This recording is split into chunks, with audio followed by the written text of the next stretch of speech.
Two saturation divers were doing their job 485 feet below the surface, and after working for a while, one of them happened to look up towards the diving bell. The diving bell was hanging at an angle and something looked seriously wrong. This was because the bell had become completely disconnected from the lift wire. It was hanging at an angle because it was now being supported only by the umbilical cord and nothing else. The umbilical cord that supplied the heat to their suits, the power supply and communication to everyone above, and most importantly, the breathing gas that was keeping them alive. This is the story of the Wildrake Diving Accident.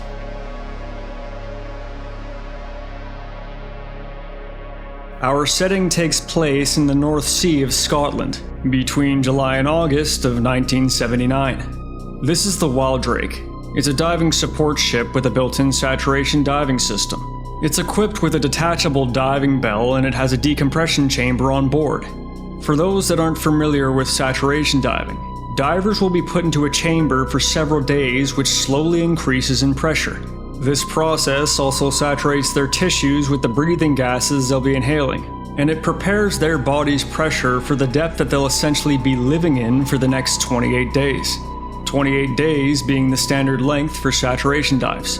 Once their tissues are fully saturated, and once their chamber reaches the same pressure as the depth that they'll be working at, their bodies will now be properly acclimated to the environment they'll be traveling to, and they'll be safe to step into the diving bell to begin their journey. The bell will be disconnected from the chamber, and they'll be lowered down to the deep sea worksite. This is all for safety and efficiency, so as to allow them to only have to decompress one time at the very end, and also to avoid decompression sickness, which is essentially excruciatingly painful bubbles that would form from the gas expanding in your body if you were to decompress too quickly.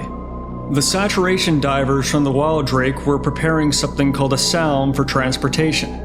The Thistle Salm, or Single Anchor Leg Mooring, is a $6.4 million tanker loading facility. It's pretty much just a massive 545-foot long oil container, which allowed them to transport oil back to land where an export pipeline didn't exist. From July through August, they had successfully reattached the buoy to the riser, and on this current day, August 7th, they were working to reattach the rest of the salm to its base for transport. They were lowered down to a depth of 485 feet and began to work. It's to be noted that while they were being lowered into the ocean, the diving bell's transponder came loose. The transponder was then removed because the deck foreman had been ordered to cut it off. There were two divers down there, and after working for a while, one of them happened to look up towards the diving bell. The diving bell was hanging at an angle and something looked seriously wrong. This was because the bell had become completely disconnected from the lift wire. It was hanging at an angle because it was now being supported only by the umbilical cord and nothing else.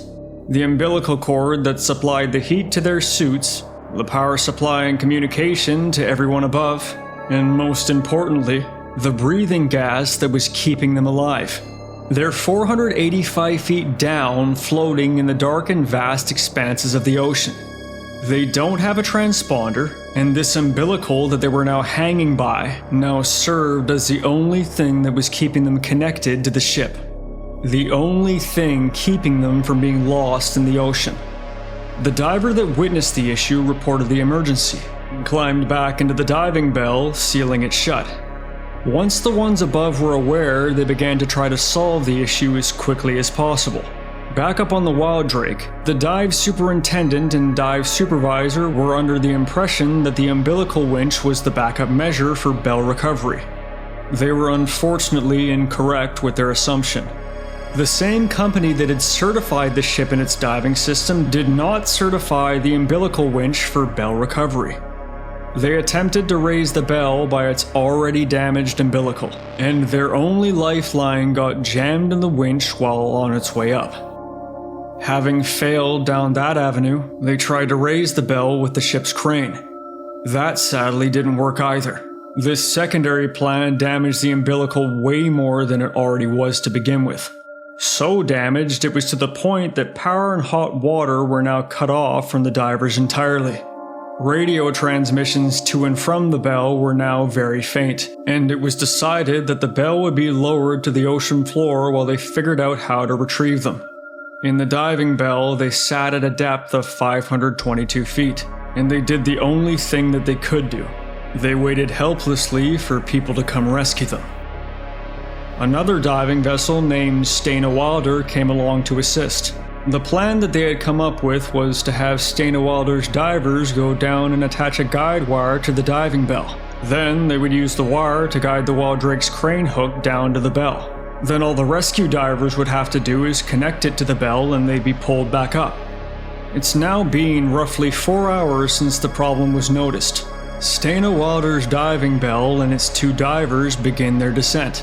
Stena Wilder's diving system was undergoing repairs prior to all of this. It actually had to be ready just for this mission as quickly as possible, so not everything about the bell's condition was ideal. This is where all of the problems begin to come together. Each issue compounds on top of another, and things begin to get even worse. 1. The Wildrake bell doesn't have a transponder. 2. The Wildrake had moved the bell away from the sound base hours earlier. They had forgotten that they did that, so it wasn't in the location the rescue divers were expecting. And 3. Because of communication issues and the condition of the Stena Wilder's bell, the lights weren't working either. And because of all of that, by the time that they got down there, it took another hour to even find the Wildrake bell before they could even begin to attempt their plan. It's about 2 hours later from when the rescue divers began their descent. They find the bell and they see the 2 stranded divers giving them a thumbs up through the porthole. At the moment, everything seemed to be fine. At least as fine as it could be given the circumstances. To add to the mountain of issues they were dealing with, Stena Wilder wasn't a dynamic positioning vessel. Essentially, it didn't have a computer that would keep it in the same place. So the person that was above controlling it had to constantly manually adjust over and over to desperately attempt to stay in the same spot. Because of that, it took another hour for one of the rescue divers to even attach the guide wire. Their diving bell was attached to the unsteady ship, so while they were attempting the rescue plan, the bell was dragging the diver all over the ocean floor by their own umbilical. Once they succeeded, the Wildrake's crane hook began lowering. It's been about 7 hours since they first noticed the issue, and by now one of the rescue divers had noticed that the trapped ones had become very, very frantic. When the Wildrake's crane hook got down to the diver, it didn't go deep enough. They couldn't even reach the hook with the wire slings. The hook was raised back up to have more wire slings attached before it would be lowered back down again. A full hour after the guide wire was attached, the bell was finally connected and raised. The Wildrake didn't raise it vertically though. It was being raised at a 45-degree angle. And because they couldn't see 522 feet down, they also couldn't see how the bell was getting stuck against the salm as it was being raised.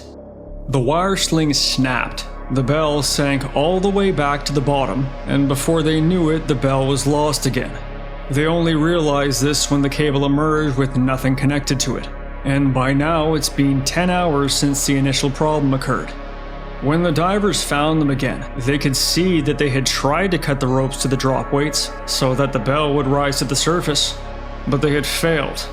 Only one of the 2 weights had been removed.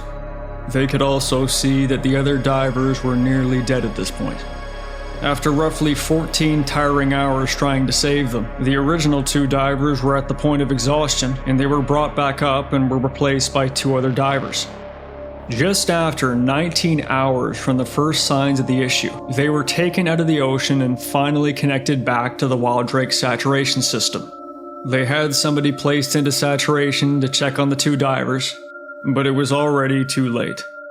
Without having power or hot water circulation to the bell for that long, both of them had unfortunately died from hypothermia.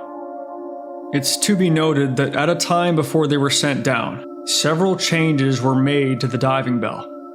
For starters, the swivel that connected the lift wire was replaced with shackles, which to my understanding means it probably wouldn't be able to pivot as well as it should. And I could be wrong, but that sounds like that contributed to why the wire broke in the first place. The clump weight was removed so the bell would be able to be sent over the side of the Wildrake rather than through the moon pool like usual. The clump weight can also be used to recover the bell in case something goes wrong. The bell's drop weights were tied to the side of the frame to prevent accidental releases. Accidental releases that had caused fatal diving accidents in the past. If installed correctly and unmodified, these drop weights can also be used to recover the bell in case of an emergency. Lastly, it didn't even have a bell stage. So let's say it was, somehow stranded on the bottom of the ocean floor one day, the bell stage would have prevented the hatch from becoming buried in the mud, which would have trapped them. There was just so much wrong with what happened. Not to mention that after the incident, during an investigation, inspectors found several safety violations aboard the Wildrake, evidence that heavily lean in the direction of negligence. How do I feel about this story? Honestly, I'm at a loss for words. Words from the sheriff involved in this case will sum up my emotions pretty accurately. He says that the removal of the clump weight played a part in why they aren't still alive today, and that the non-existent bell stage suggested that the diving contractors were more concerned with speed than with safety. He also states that the two divers could probably have been saved had the ones in charge investigated what was obstructing the bell before continuing. This was the story of the Wildrake Diving Accident. All of this was so preventable.